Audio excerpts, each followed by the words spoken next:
অর্থাৎ এই পৃথিবীতে আল্লাহ রাব্বুল আলামিন দুটি প্রকার করেছেন, একটি হচ্ছে নারী আর একটি পুরুষ। এই নারী আর পুরুষ আল্লাহ পাকের এটি একটি বিরাট কুদরত। এই নারী এবং পুরুষ সৃষ্টি করে পরস্পরের প্রতি আল্লাহ আকর্ষণ সৃষ্টি করেছেন। দুজনের একের প্রতি অপরের আকর্ষণ আল্লাহ পাক নিজেই সৃষ্টি করে দিয়েছেন। ওয়ামিন আয়াতিহি আন খালাকা লাকুম মিন আনফুসিকুম আজওয়াজান লিতাসকুনু ইলাইহা ওয়া জাআলা বাইনাকুম মাওয়াদ্দাতাও ওয়া রাহমা। আমার অনেক নিদর্শনাবলীর মধ্যে এটিও একটি নিদর্শন যে আমি তোমাদের থেকে তোমাদের স্ত্রীদেরকে তোমাদের জোড়া পয়দা করেছি। আর কি করেছি, কেন করেছি? লিতাসকুনু ইলাইহা, যাতে করে তোমরা পরস্পরের কাছ থেকে শান্তি, প্রীতি, প্রেম, ভালোবাসা, মহব্বত লাভ করতে পারো। এটা আমার নিদর্শন একটি। কিরকম নিদর্শন?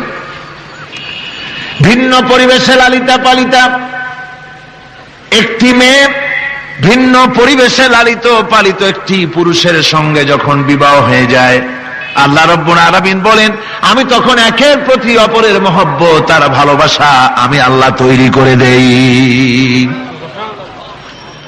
ওই মেয়েটি জানার কথা না, মেয়েটির বাড়ি হচ্ছে লংলা, শ্রীমঙ্গল, বিয়ে হয়েছে দিনাজপুর। দিনাজপুরের লোকেরা বোয়াল মাছ খায় না, কিন্তু এখানের লোকেরা বোয়াল মাছ খুব পছন্দ করে। কথা বুঝতে পেরেছেন? এখানে কথাবার্তা একরকমের, সেখানের কথাবার্তা আর এক রকমের। এই দুইটা মিলাইয়া খিতে হয়েছে তো খিতে হয়েছে। কথা বুঝতে এখন উপায়টা কি?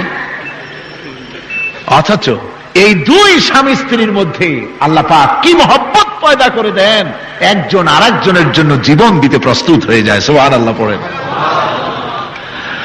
আল্লাহ রাব্বুল আলামিন বলেন ওয়াজআলা বাইনাকুম মাওয়াদ্দাতান, প্রথমে তো ভালোবাসা সৃষ্টি করি, প্রেম সৃষ্টি করি। বিবাহ হওয়ার পর যে ভালোবাসা হয়, বিশেষ উদ্দেশ্যকে সামনে রেখে ওই ভালোবাসা হয়। এরপরে যখন বয়স বাড়তে থাকে, যখন বার্ধক্য আসে, তখন ওই ভালোবাসাটা আর থাকে না যেটা ছিল প্রথম।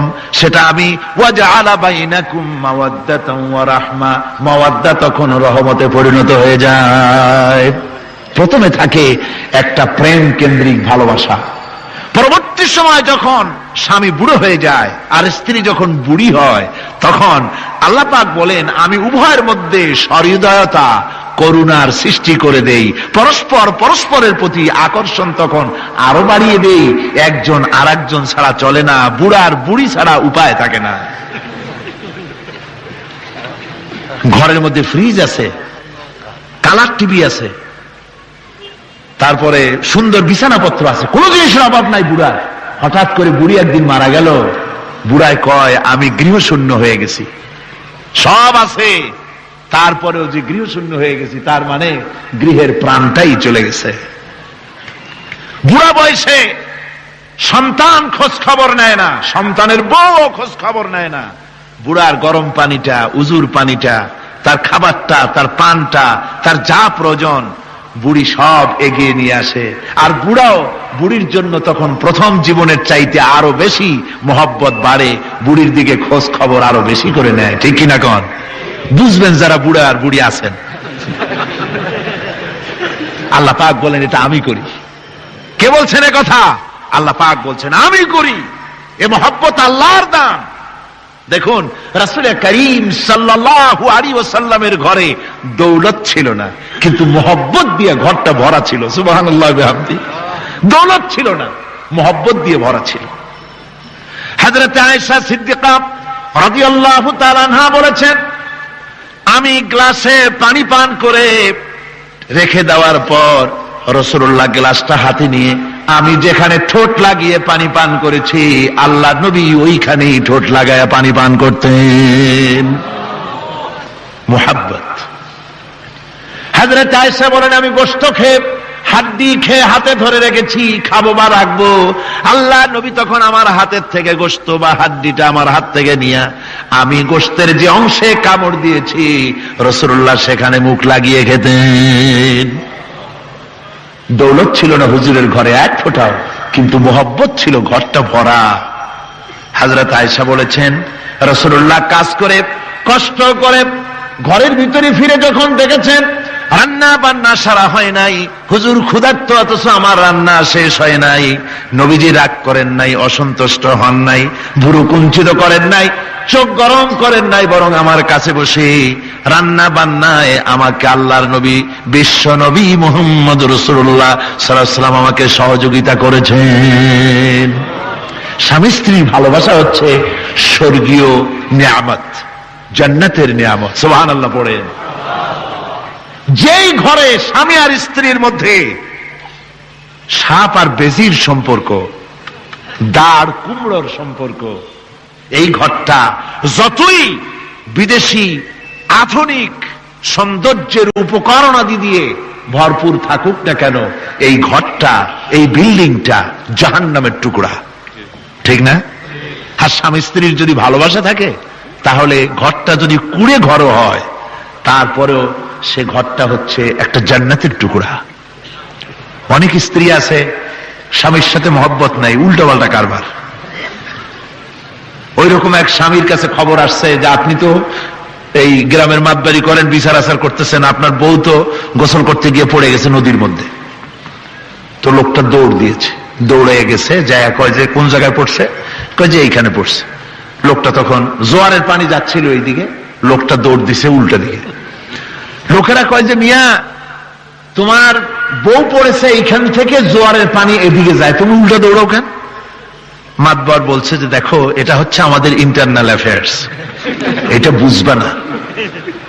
এই স্ত্রী সারাটি জীবন আমার উল্টা চলেছে। আমি যদি বলেছি 100, সে বলেছে 335। আমি যদি বলেছি এখন দিনের 12টা, সে বলেছে এখন রাত 3টা 35। সম্পূর্ণ উল্টা সারা জীবন যে চলেছে। সে যে নদীতে পড়ে জোয়ারে গেছে আমি তা বিশ্বাস করি না, উল্টাই গেছে। এই রকমের এক শ্রেণী আছে, স্বামী উল্টা থাকে, স্ত্রী উল্টা থাকে, এরকমও হয়। সুতরাং স্বামী এবং স্ত্রীর মধ্যে মহব্বত আর ভালোবাসা এটি মাবুদের একটি বিরাট নিয়ামত। অন্যের স্ত্রীর দিকে তাকালে কাম ভরে, খারাপ নজরে তাকালে জেনার গুনাহ হবে, হাত দিয়া ধরলে কাম ভাবে জেনার গুনাহ হবে। কিন্তু কোন স্বামী যদি তার স্ত্রীর দিকে প্রেম ভরে ভালোবাসা ভরে তাকায় আর স্ত্রীর হাতকে প্রেম আর ভালোবাসার সাথে যদি স্ত্রীর হস্ত ধারণ করে, কিতাবে এসেছে স্বামী এবং স্ত্রীর উভয়ের সগীরা গুনাহ আল্লাহ রাব্বুল আলামিন মাফ করে দেন। আল্লাহ পাক বলছেন আমি তোমাদের থেকে তোমাদের জোড়া, তোমাদের স্ত্রীদেরকে পয়দা করেছি এবং পরস্পর পরস্পরের প্রতি ভালোবাসা এবং মহব্বত সৃষ্টি করে দিয়েছি। আজকে কথা উঠেছে সমাজে, আজকে কথা উঠেছে নারীর অধিকার নিয়ে। বলা হচ্ছে ইসলাম নারীকে, নারীর অধিকার ক্ষুণ্ণ করেছে, বলে না? বলে কিনা বলেন? আমাদের দেশে এই জন্য নারী পক্ষ, নারী সমাজ, নারী আন্দোলন পরিষদ, তারপরে এরকম অনেক আন্দোলন তারা বানিয়েছে। আর পত্র পত্রিকায় নানান রকমের ইসলাম সম্পর্কে তারা লিখছে। একটা পত্রিকা আজকে সকালে আমাকে একজন দিল, তার মধ্যে লিখেছে, হাদিসের বরাত দিয়েছে, তার মধ্যে লিখছে যে রাসূলুল্লাহ বলেছেন পৃথিবীর সব কিছু হচ্ছে ভোগের সামগ্রী, সেই ভোগের মধ্যে উত্তম ভোগের সামগ্রী হচ্ছে নারী। নাউযুবিল্লাহি মিন যালিক, এমন কথা রাসূলুল্লাহ বলেন নাই। হাদিসের নাম দিয়া তারপরে হুজুর যা বলেন নাই সেই সব কথা বলে বলে নারীদেরকে ইসলামের প্রতি বীতশ্রদ্ধ করাবার জন্য চেষ্টা চালানো হচ্ছে।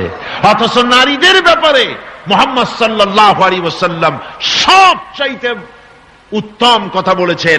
এত সুন্দর কথা পৃথিবীতে আর কেউ বলে নাই, আর কেউ বলে নাই। নারী আজ অধঃপাতিতা, নির্যাতিতা। এই নির্যাতন থেকে, অধঃপতন থেকে নারীকে কে রক্ষা করতে পারে? ইসলাম। জোরে বলেন, কে পারে? কেবলমাত্র ইসলাম পারে, আর কেউ পারে না। নারী যখন তাদেরকে মেয়ে হয়েছে শোনা মাত্র তার বাপ তাকে মাটির নিচে পুঁতে রাখত, আছাড় মেরে মেরে ফেলে দিত, যখন তাদেরকে কবর দিয়ে দিত জীবিত অবস্থায়, সেই সময় রাসূলুল্লাহ এসে নারীদের সম্মান দিলেন, মর্যাদা দিলেন। রাসূলুল্লাহ বললেন, আমার কাছে তিনটা জিনিস প্রিয়, একটি হচ্ছে নামাজ, একটি হচ্ছে সুগন্ধি, আর একটা হচ্ছে স্ত্রী। নারীর যখন কোনো মর্যাদা নাই তখন নারীর মর্যাদা হুজুর দিলেন। যখন কন্যা সন্তান হওয়া আভিজাত্যের বিপরীত, কন্যা সন্তান হওয়া পুরুষের জন্য একটা অপমানকর। এখন আমাদের সমাজেও আছে, স্ত্রী গর্ভবতী হয়েছে, বন্ধুদের কাছে বলে ফেলেছে আগেই, সন্তান হয়ে গেছে কিন্তু কোনো খোঁজ খবর নাই। বন্ধুরা একদিন হঠাৎ জিজ্ঞেস করে, তোমার স্ত্রী গর্ভবতী হয়েছে, তারপরে তা তো অনেক দিনের কথা, কি হইল তা তো বললা না? কয় যে আশা তো করছিলাম হবে ছেলে, কিন্তু হয়েছে মেয়ে, সেই জন্য আর টেলিফোন করা খবর দেওয়া জরুরত বোধ করি নেই। আছে না এমন? আছে। আবার বারবার মেয়ে হয় বলে আমাদের দেশে তালাকের ঘটনা পর্যন্ত আছে, বারবার মেয়ে হয়, ছেলে হয় না মোটেও, তালাক দিয়ে দেয়। আচ্ছা, ওই মেয়েটারই, ওই স্ত্রীরই যদি এখানে হাত থাকে ছেলে বা মেয়ে হওয়ার ব্যাপারে, মানুষের যদি হাত থাকে, তাহলে দায়ী শুধু স্ত্রী হতে যাবে কেন? পুরুষ তুমিও তো দায়ী তাহলে। আসলে ছেলে এবং মেয়ে হওয়ার জন্য স্বামী এবং স্ত্রী কেউ দায়ী নয়, ব্যাপারটি আল্লাহ। ব্যাপারটি কার? আল্লাহ রাব্বুল আলামিন বলেছেন, আমি যাকে খুশি কন্যা দান করি, যাকে খুশি শুধু ছেলে দান করি, যাকে খুশি তারে ছেলেও দেই মেয়েও দেই, আর যাকে খুশি আমি কিছুই দেই না, এ সবটাই আমার হাত। সুতরাং রাসূল পাক সাল্লাল্লাহু আলাইহি ওয়াসাল্লাম বলেছেন, খবরদার মেয়েদের বাপকে, মেয়ের বাপকে গালি দিও না।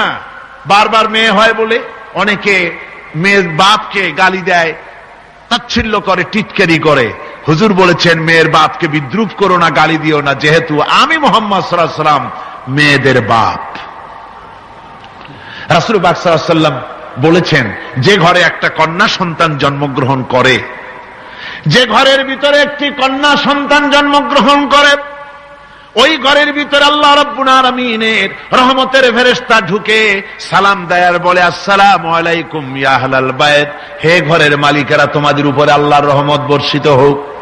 রহমতের ফেরেশতারা ঘরের ভিতরে প্রবেশ করে কন্যা সন্তানটির মাথার উপরে হাত বুলায় আর বলতে থাকে, এই দুর্বল দেহ একটি দুর্বল দেহের ভেতর থেকে বেরিয়ে এসেছে, এই কন্যা সন্তানটিকে যে লালন পালন করবে আল্লাহ রাব্বুল আলামিন তাকে শান্তিতে রাখবেন। রাসূল পাক সাল্লাল্লাহু আলাইহি ওয়াসাল্লামের কাছে একজন এসে বলছে, ইয়া রাসূলুল্লাহ, আমার এক মেয়ে। হুজুর কয়, তোমার এক বেহেশত। আর একজন কয়, হুজুর আমার দুই মেয়ে। কয়, তোমার দুই বেহেশত। এরকম হাদিস আছে নাকি যে একজন বললো আমার এক ছেলে, আর হুজুর বলছেন তোমার এক বেহেশত? আছে এমন? সুতরাং মেয়েকে কি মর্যাদা দিয়েছে ইসলাম। রাসূলুল্লাহ বললেন, যার তিনটি মেয়ে আছে আর ওই তিনটি মেয়েকে আদব শিক্ষা দিয়েছে, তারবিয়াত শিক্ষা দিয়েছে, দ্বীন শিক্ষা দিয়েছে, স্নেহ করে, স্নেহ দিয়ে লালন পালন করেছে, তারপরে সৎপাত্রস্থ করেছে, ওই মেয়ের লালন পালনকারী মাতা পিতা আর আমি মুহাম্মদ সাল্লাল্লাহু আলাইহি ওয়াসাল্লাম কিয়ামতের দিন একই জান্নাতে পাশাপাশি অবস্থান করব। সুবহানাল্লাহ বিহামদিহি। মেয়ের ব্যাপারে রাসূলুল্লাহ এত কথা বলেছেন, নারীদের ব্যাপারে এত কথা বলেছেন। হুজুর বলেছেন, তোমরা যখন সফরে যাবে, সফর থেকে আসার সময় আমরা অনেকে হাদিয়া তোহবা নিয়ে আসি, জামা কাপড়, মিষ্টি, চকলেট ইত্যাদি আমরা নিয়ে আসি, আনি না? কি বলেন, আনি না? আল্লাহর নবী বলেছেন, বাইরের থেকে, সফর থেকে, বাজার থেকে হাদিয়া তোহফা ঘরের জন্য জানবে, এনে যখন তোমরা তা দেওয়া শুরু করবে, সর্বপ্রথম মেয়ে থেকে দেওয়া শুরু করবে, মেয়েকে আগে দাও। হুজুর সাল্লাল্লাহু আলাইহি ওয়াসাল্লাম তার কলিজার টুকরা মেয়ে ফাতেমাকে মহব্বত করতেন, এত মহব্বত করতেন, কোন দিকে যাওয়ার আগে সকলের সঙ্গে দেখা করে শেষে দেখা করতেন হযরত ফাতেমার সঙ্গে। আবার সফর থেকে ফিরে এসে সর্বপ্রথম তিনি দেখা করতেন হযরত ফাতেমা রাদিয়াল্লাহু তাআলা আনহার সঙ্গে। একবার হযরত আলী এবং হযরত ফাতেমার মধ্যে মনোমালিন্য হলো, হুজুরের মুখটা মলিন হয়ে গেল, রাসূল পাকের মুখ মলিন হয়ে গেল। হুজুর সাল্লাল্লাহু আলাইহি ওয়াসাল্লাম ঘরের মধ্যে প্রবেশ করলেন, হযরত আলীর ঘরে, হযরত ফাতেমা এবং আলীকে এক জায়গায় বসালেন। কিছুক্ষণ পর হুজুর বেরিয়ে এলেন, হুজুরের মুখে হাসি। সাহাবা ইকরাম বললেন, হুজুর একটু আগে আপনার মুখ মলিন দেখেছি, এখন খুব উৎফুল্ল মনে হচ্ছে। হুজুর বলছেন, আমি তাদের মধ্যে মনোমালিন্যটা দূর করে দিয়ে এসেছি। ফাতেমা আমার কলিজার টুকরা, যে ফাতেমাকে ব্যথা দেয় সে আমি মুহাম্মদ সাল্লাল্লাহু আলাইহি ওয়াসাল্লামকে ব্যথা দেয়।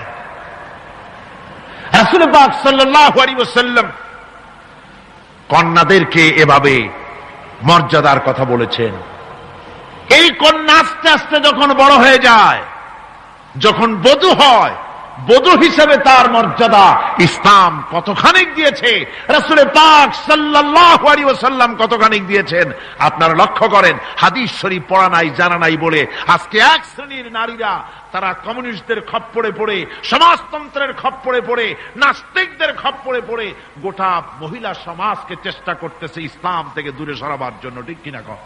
হযরত আয়েশা বলেছেন, আমি যখন ঘরে কাজ করতেছি, হুজুর বাইরের থেকে এসে দেখেছেন আমার রান্না করতে দেরি আছে, খাবার দাবার এখনো রেডি হয় নাই, হুজুর ক্ষুধার্ত, কিন্তু হুজুর ভুরু কুঞ্চিত করেননি, হুজুর বিরক্ত হননি, হুজুর আমাকে গালমন্দ করেননি, আমার কাছে বসে তিনি আমার রান্নার সহযোগিতা করেছেন। সুবহানাল্লাহি ওয়া বিহামদিহি, জোরে বলেন সুবহানাল্লাহি ওয়া বিহামদিহি। ভাইরা আমার, হযরতে আয়েশা সিদ্দিকা রাদিয়াল্লাহু তাআলা আনহা বয়সে কম ছিলেন অন্যদের চাইতে। বিশ্বনবী সমস্ত রাজকার্য, রাষ্ট্রীয় কার্য, নবুয়তের দায়িত্ব পালন করে স্ত্রীর হক আদায় করতে ভুলে যাননি। আধো আধো জ্যোৎস্না প্লাবিত রাত রাসূলুল্লাহ হযরত আয়েশাকে বলছেন, চলো আমরা একটু পায়চারি করে আসি বাইরের থেকে। ঘুরতে ঘুরতে হুজুর বলছেন, দেখো তো ওই যে দূরে দেখা যায় একটা জিনিস, চলো আমরা দৌড় দেই, দেখি কে আগে ওই জায়গায় পৌঁছতে পারে। দুজনে মিলে দৌড় দিলেন। হযরত আয়েশা বললেন, আমি হুজুরকে পেছনে ফেলে দ্রুত গতিতে আমি দৌড়ে লক্ষ্যবস্তুর কাছে চলে গেলাম। হুজুর সাল্লাল্লাহু আলাইহি ওয়াসাল্লাম যখন ধীরে সুস্থে আমার কাছে এলেন, আমি বললাম, দেখছেন আপনি কিন্তু আমার সাথে দৌড়ে পারেন নাই। হযরত আয়েশা বলছেন, এর কিছু কাল পরে আবার একদিন রাসূলুল্লাহ দৌড় প্রতিযোগিতার ব্যবস্থা করলেন, দৌড় দিলাম। হযরত আয়েশা বলছেন, সেই সময়ের তুলনায় আমার শরীর কিছুটা স্থূল এবং ভারী হয়ে গেছে, আমি দৌড়াইয়া পারলাম না, আমি পেছনে পড়ে গেলাম। হুজুর আমার আগে চলে গেলেন লক্ষ্যবস্তুর কাছে। আমি হাঁপাতে হাঁপাতে যখন রাসূলের কাছে চলে গেছি, রাসূল পাক মুস্কি হেসে আমাকে বললেন, আয়েশা, ওই সেই দিনের প্রতিশোধ আজকে নিলাম। সুবহানাল্লাহি ওয়া বিহামদিহি, সেদিনের জবাব আজকে দিয়ে দিলাম। স্বামী স্ত্রীর দাম্পত্য জীবনের এই দৃশ্য কতখানি উপভোগ্য, সুবহানাল্লাহি ওয়া বিহামদিহি। এই জন্য স্বামী স্ত্রীর ভিতরে যে মুহাব্বত, এটা বেহেশতি অবদান, এটা জান্নাতের অবদান, এটা আল্লাহর নিয়ামত। এটা কি ধরে কোন আল্লাহর নিয়ামত। এই নিয়ামত যে ঘরের মধ্যে আছে সে ঘরটা বেহেশত, সে ঘরটা কি বেহেশত। আর আপনার ঘরের মধ্যে রেডিও আছে, টিভি আছে, ফ্রিজ আছে, ডিসি আছে, এসি আছে, কত কিছু আছে, কিন্তু স্বামী স্ত্রীর মধ্যে সাপে আর বেজির সম্পর্ক, দাঁড় কুমড়ার সম্পর্ক, এই ঘরটা জাহান্নামের শামিল। আছে না এক পদের স্ত্রী, স্বামীও আছে এরকম এক পদের স্বামী আছে, সমানে পিটায় মেয়ে লোক, পিটাইতেই থাকে। বুঝলেন, রাসূলুল্লাহ বলেছেন, খবরদার স্ত্রীদেরকে মেরো না, দাসীদের মতো প্রহার করো না, তাহলে আগামী রাত্রে যখন তার কাছে তুমি যাবে তখন কি তোমার শরম করবে না? রাসূল পাক সাল্লাল্লাহু আলাইহি ওয়াসাল্লাম নারী পুরুষের সমান অধিকার দিয়েছে। ভালোবাসা এবং মহব্বত থাকতে হবে, একে অপরের উপরে বাজিমাত করার প্রতিযোগিতা থাকা উচিত নয়। স্বামী হয়েছেন বলে তিনি একেবারে নওয়াবজাদা নসরুল্লাহ খান হয়ে যাবে তা না। আবার স্ত্রী স্বামীকে গোলাম হিসাবে ব্যবহার করবে তাও না। ভালোবাসা, শ্রদ্ধা, পারস্পরিক মহব্বত হিসেবে মর্যাদা সমান রাখা হয়েছে। কিন্তু মাঝে মধ্যে দেখা যায়, কিছু অভিযোগ পাওয়া যায়, স্ত্রীরা এমনও করে স্বামীকে একেবারে গোলামদের মতোই রাখে। এই রকমের এক শ্রেণীর আছে। সমান অধিকারের চিন্তা নিয়ে স্বামী নির্যাতনের কোনো প্রশ্নই ওঠে না। রাসূলুল্লাহ আবার মর্যাদা পুরুষের এক ধাপ বাড়ায় দিয়েছেন। আল্লাহর নবী বলেছেন, এই পৃথিবীতে মানুষকে যদি আমি মানুষের সামনে সেজদা করার জন্য যদি অর্ডার করতাম, তাহলে দুনিয়ার সমস্ত নারীদেরকে অর্ডার করতাম তার স্বামীকে সেজদা করার জন্য। মর্যাদা বাড়ানো রয়েছে, কিন্তু অধিকার সমান। সমান অধিকার দেওয়া হয়েছে। ইসলাম নারীর অধিকার দিয়েছে, স্বামী স্ত্রীর মহব্বত এবং ভালোবাসা সৃষ্টি করে দিয়েছেন। এটা আল্লাহর নিয়ামত। আমার বন্ধুগণ, আজকে আমার সমাজে বলা হচ্ছে নারীদেরকে ঠকাইছে ইসলাম। বলে কি দিয়ে ঠকানো হলো? বলে ইসলাম ঠকিয়েছে একটা ছেলে সমান দুইটা মেয়ে। একটা ছেলেতে যা পাবে দুইটা মেয়েতে তাই পায়, এই জন্য মেয়েকে ঠকানো হয়েছে।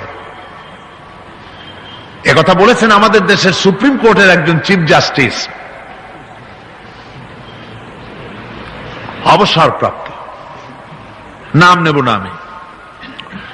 তো আমরা এটা শোনার পরে বললাম যে বাংলাদেশ পৃথিবীর দ্বিতীয় বৃহত্তম মুসলিম দেশ, এই দেশের সুপ্রিম কোর্টের চিফ জাস্টিস হয়ে কোরআন সম্পর্কে জ্ঞান এত নগণ্য, এত কম, এত পুর, তার জ্ঞানের এই বহর দেখে আমাদের শুধু করুণাই হয়।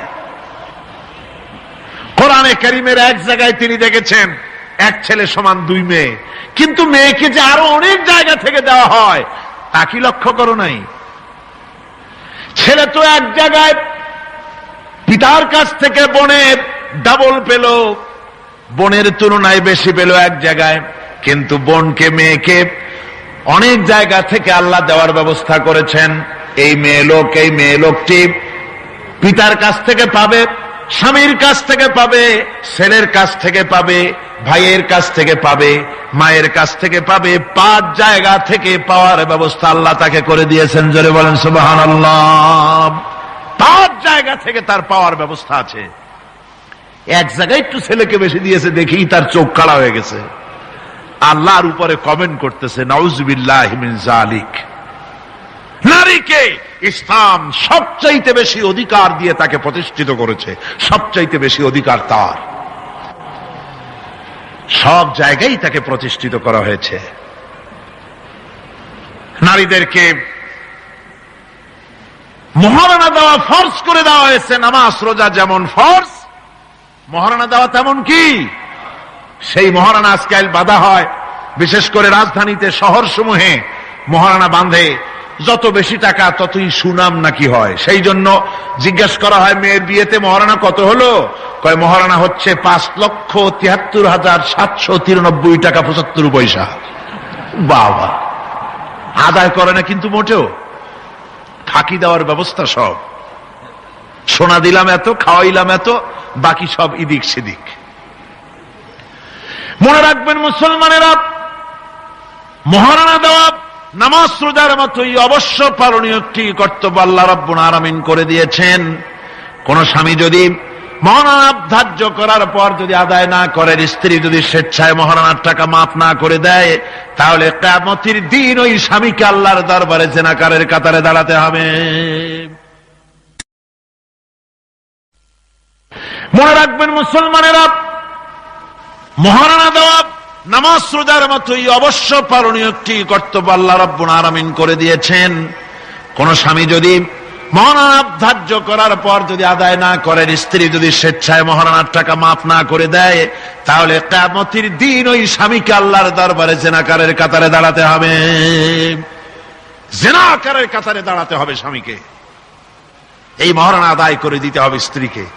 স্ত্রী যদি সেই মহারণার টাকা দিয়া ব্যবসা করে কোটিপতিও হয়, তারপরেও ওই স্ত্রীর ভরণ পোষণ, সুখ দুঃখ, চিকিৎসা সবকিছুর দায় দায়িত্ব কার উপরে? স্বামীর উপরে। দেখুন, ইসলাম নারীকে ঠকাইলো না জিতাইলো? কি করেছে ধরে বলুন? জিতাইছে। তারপরে স্বামীর, ওই স্ত্রীর বাপের বাড়ি থেকে লোক আসছে, বউর খরচ করা লাগবে না, খরচ কার? স্বামীর। বাড়িতে অসুখ বিসুখ হয়েছে, বিয়ে শাদী ইত্যাদি, সব খরচ কার? স্ত্রী। কোটিপতি হলেও তার দায় দায়িত্ব নাই, ইসলাম বাধ্য করে নাই তাকে। সুতরাং কি করে ঠকালো ইসলাম তাকে? ইসলাম তাকে ঠকায় নাই, ইসলাম মোটেই তাকে ঠকায়নি, ইসলাম তাকে জিতিয়ে দিয়েছে। মহারণার কথাই বলতেছিলাম। আজকের সমাজে যে মহারণা ছিল পুরুষকে দিতে হবে, সেই মহারণা এখন দিতে হয় কন্যা পক্ষকে। বলেন ঠিক কিনা? কন্যা পক্ষকে দিতে হচ্ছে কিনা মহারণা? ছেলে যখন বিএ পাশ করে, এমএ পড়াশোনা করে, ম্যাট্রিক যখনই পড়ে তখনই ছেলের বাপ একটু একটু হা করা শুরু করে, তারপরে বিএ আরেকটু হা করে, এরপর এমএ, তখন কুমিরের মতো হা করে। যত খরচ হয়েছে ছেলেকে এমএ পাস করাইতে তা সুদে আর আসলে আদায় করে নেবে কন্যা পক্ষের কাছ থেকে। বিবাহের সময় বলে আমার ছেলে বিএ পাস, এমএ পাস, হ্যান ত্যান দিশান দেখ, সুতরাং এই ছেলের বিয়েতে আমার ছেলেকে কি দিতে হবে? রঙিন টেলিভিশন, এসব তো কোনো ব্যাপার স্যাপার না, ওটা তো দিতেই হবে, ডিশ অ্যান্টিনাও দেওয়া লাগবে সেই সাথে। তারপরে বাড়ি দিতে হবে, গাড়ি দিতে হবে, গুলশানে বাড়ি দিতে হবে, আবুধাবিতে চাকরি দিতে হবে, 5 লক্ষ টাকা ক্যাশ দিতে হবে। মানে চাইতে চাইতে বাড়ির বুড়া ছাটাখানা বাদে আর সব দাবি করে, সব দিতে হবে। এইভাবে দাবি করে নেওয়া হারাম। এভাবে দাবি করে নেওয়া কি? জোরে বলেন কি? এর চাইতে ছোট লোকই, এর চাইতে বেহায়া আর কোন পুরুষ হতে পারে না যারা কন্যা পক্ষের কাছ থেকে দাবি করে যৌতুক আদায় করে। এর নাম যৌতুক নয়, এ হচ্ছে মানবতার প্রতি কৌতুক। আজকে মানবতার প্রতি এই কৌতুক করা হচ্ছে। অনেক গরিব মানুষ, 5টা 6টা মেয়ে, 30-40 বছর বয়স হয়ে গেছে, বিয়ে দিতে পারে না যৌতুকের কারণে, আর জেনা ব্যভিচার বাড়তে থাকে। বলুন ঠিক কিনা? আপনারা নিশ্চয়ই জানেন শূকরের মাংস মুসলমানের জন্য খাওয়া কি? সবাইকে বলতে হবে শূকরের মাংস খাওয়া কি? মুসলমানদের জন্য পায়খানা খাওয়া কি? মনে রাখুন ভালো করে, শূকরের মাংস খাওয়া আর পায়খানা খাওয়া মুসলমানদের জন্য যেমন হারাম, কন্যা পক্ষের কাছ থেকে দাবি করে যৌতুক আদায় করা ঠিক তেমন হারাম। আমি আজকের এই বিশাল জনতাকে জিজ্ঞেস করি, আপনারা যারা সন্তানের পিতা আছেন, ছেলের বাপ, এই মাহফিলে যারা আছেন, কন্যা পক্ষের কাছ থেকে যৌতুক নামক শূকরের মাংস আর পায়খানা খাবেন না, রাজি আছেন? কারা কারা রাজি? 2 হাত উঁচু করে দেখান, হাত উঁচু করে রাখেন, হাত উঁচু করে রাখেন। আলহামদুলিল্লাহ। হাত নামান, হাত নামান, হাত নামান। অনেক ছোট ছোট ছেলেরাও হাত তুলেছে। আমি বলছিলাম যে ছেলের পিতারা হাত তুলবে, কিন্তু তুলছে বাচ্চারাও, অসুবিধা নাই। লক্ষ পিতা ঘুমিয়ে আছে সব শিশুদের অন্তরে, ওরাও বাপ হবে একদিন। আজকের ওয়াদা, যখন তারা ছেলের বাপ হবে, আল্লাহ তখন যেন তাদের স্মরণ করিয়ে দেন। জোরে কোন আমিন, আরো জোরে বলেন আমিন। সমাজ থেকে এই যৌতুক নামক অভিশাপকে নির্মূল করতে হবে, তাহলেই নারীর অধিকার প্রতিষ্ঠিত হবে। ওই নির্বাচিত কলমের লেখিকা, ওই দুষ্ট মহিলা, সে লিখছে নারীদের অধপতন দেখে তার খুব খারাপ লাগে, সেজন্য সে বলছে নারী শুধু ধর্ষণ, নারীরা ধর্ষিতা হবে শুধু তা হতে পারে না, নারী এবার পুরুষদের ধর্ষণ করবে। লিখেছে, লিখেছে, আমি মোটেই বানিয়ে কথা বলছি না। পুরুষকে ধর্ষণ করবে, পুরুষকে কুড়ে কুড়ে খেতে হবে। পরে আমি খবর নিলাম যে পুরুষের উপরে এই মহিলা এত খেপা কেন।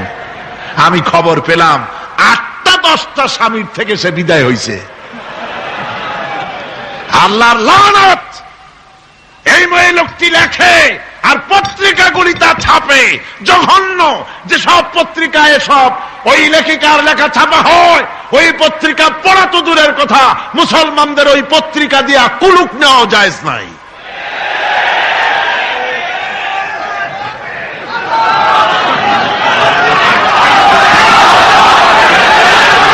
আমার মুসলমান ভাইয়েরা, নারীর সম্মান কে দিল? জোরে বলেন, কে দিল? ইসলাম দিয়েছে, বিশ্ব নবী দিয়েছে নারীর মর্যাদা, নারীকে প্রতিষ্ঠিত করেছে, সম্মান দিয়েছে। বধূ হিসাবে নারীর মর্যাদা দিলেন আল্লাহর নবী।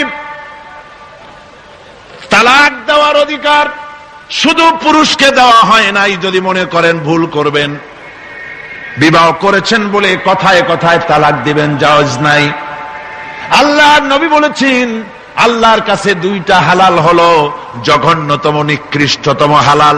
একটা হচ্ছে ভিক্ষাবৃত্তি, আর একটা হচ্ছে তালাক। জঘন্য হালাল, কথায় কথায় তালাক দেওয়া যাবে না। আল্লাহ পাক বলছেন, এই কোরআনে আছে, আল্লাহ পাক বলছেন তোমরা পরস্পরের অনুগ্রহ ভুলে যেও না। অর্থাৎ এর ভাবার্থ হচ্ছে কোন ব্যাপারে স্ত্রীর উপরে যদি অসন্তুষ্ট হও, চূড়ান্ত সিদ্ধান্ত নিও না। স্ত্রীর আজকের একটা ব্যবহারে তোমার মন খারাপ হয়েছে, চূড়ান্ত সিদ্ধান্ত নিও না। এই স্ত্রীর অনেক অবদান তোমার উপরে আছে, সেই সব ভালো কথাগুলি স্মরণ করে আজকের এই জিনিসটাকে ভুলে যাও। সুবহানাল্লাহ ওয়া বিহামদিহি। ইসলাম চায় স্বামী স্ত্রীর পারস্পরিক মোহব্বত চায়, ভালোবাসা চায়। নারীকে মর্যাদা দেওয়া হলো কন্যা হিসাবে, বধূ হিসাবে। এবার মাতা, মা হিসাবে মর্যাদা কার? নারীর। কার মর্যাদা? আল্লাহর নবীর কাছে প্রশ্ন হলো, ইয়া রাসূলুল্লাহ, খেদমত করব কার? হুজুর বলেন তোমার মায়ের। তারপরে কার? তোমার মায়ের। তারপরে কার? তোমার মায়ের। তারপরে কার? হুজুর বলেন তোমার পিতার। এবার আপনারা বলেন, মায়ের মর্যাদা রাসূলুল্লাহ কয় গুণ বাড়ায়া দিলেন? কয় গুণ? 3 গুণ বাড়িয়ে দিলেন। সুবহানাল্লাহ কইতে ইচ্ছে করে না? মর্যাদা এত বাড়ালেন আল্লাহর নবী। নবীজির কাছে একজন ইয়ামেন থেকে একজন সাহাবী এসে বলেন, ইয়া রাসূলুল্লাহ, এই আমার বুড়ি মা হাঁটতে পারে না, চলতে পারে না, এই মায়ের কাঁধে করে আমি ইয়ামেন থেকে এসেছি। মাকে কাঁধে করে আমি আরাফাতের ময়দানে উকুফে আরাফা করেছি, মিনা মুজদালিফায় অবস্থান করেছি, এরপরে আল্লাহর ঘর তওয়াফ করেছি, সাফা মারওয়া সাই করেছি, হজের সমস্ত অনুষ্ঠান মাকে কাঁধে করে করেছি। ইয়া রাসূলুল্লাহ, মায়ের হক আদায় হয়েছে নাকি? আল্লাহ রাসূল বললেন, না, মায়ের হক আদায় হয় নাই।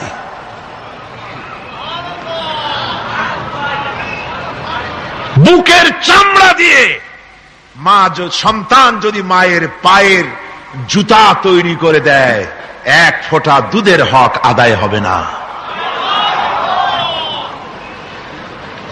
এমন সময় তোমার ছিল যখন তুমি গলা শুকিয়ে যাচ্ছে, কথা বলতে পারো না, তোমার ভাষা কান্না। ভাষা কি? ছোট্ট শিশু, ভাষা তার কান্না।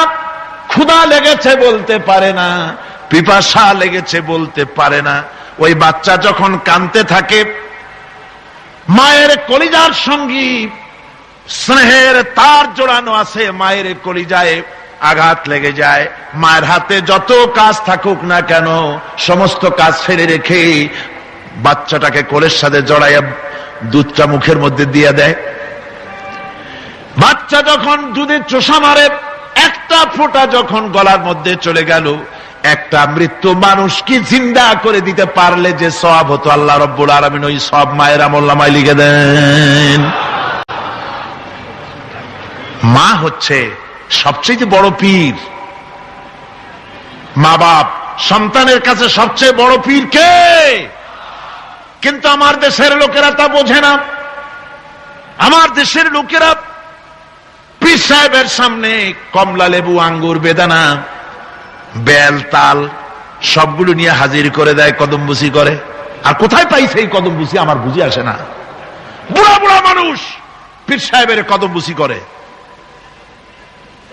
পীর সাহেবের বাপের বয়সী, তাও কদমবুসি করে, পীর সাহেব নিষেধও করে না। এরকম পীরও আছে। পাও একখান বাড়াই দিয়ে রাখে যাতে করে কদমবুসি করতে পারে সবাই। বিশ্বাস করুন, রাসূলুল্লাহর কোন সহিহ হাদিস দিয়ে প্রমাণিত নয় যে এই কদমবুসি সহিহ বা সিদ্ধ, এটা প্রমাণিত নয়। এটা হিন্দুদের থেকে এসেছে। আমার বন্ধুগণ, কদমবুসি করতেই যদি হয়, মায়ের পায়ের উপরে হাত রেখে সেই হাতে চুমা খাও, সুবহানাল্লাহ পড়েন। বাপের পায়ের উপরে হাত রেখে সেই হাতে চুমা খাও, ফায়দা হবে। পীর সাহেবের সামনে আমি পীরের বিরোধী নই, হক্কানি পীরদের বিরোধী নই, আসল কথাটা শোনাচ্ছি। পীর সাহেবের সামনে কমলা লেবু, আঙ্গুর, বেদানা দিলে, মোরগ রান্না করে, ভালো ভালো খাবার রান্না করে তারে খাওয়ালে আল্লাহ যা খুশি না হবেন। আপনার বুড়া বাপ, বুড়ি মা তাকে যদি কাছে বসাইয়া ভালো করে রান্না করে ওই খাবারটা যদি নিজের বুড়া মা বা বুড়ি মাকে যদি খাওয়াই দিতে পারেন, আল্লাহ রাব্বুল আলামিনের আরশে আজিম খুশি হয়ে যায়।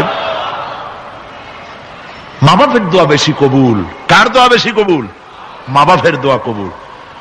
কোরআন শরীফে হাদিস শরীফে কোথাও নাই যে পীর সাহেব মাওলানা সাহেব দোয়া করলে তা কবুল হবেই। 50-50 হতেও পারে, নাও হতে পারে। রাসূলুল্লাহ বলেছেন 3 জনের দোয়া অবশ্যই কবুল হবে। মুস্তাজাবুদ দাওয়াত হচ্ছেন 3 জন। 3 জনের দোয়া কবুল হয়ে যাবে।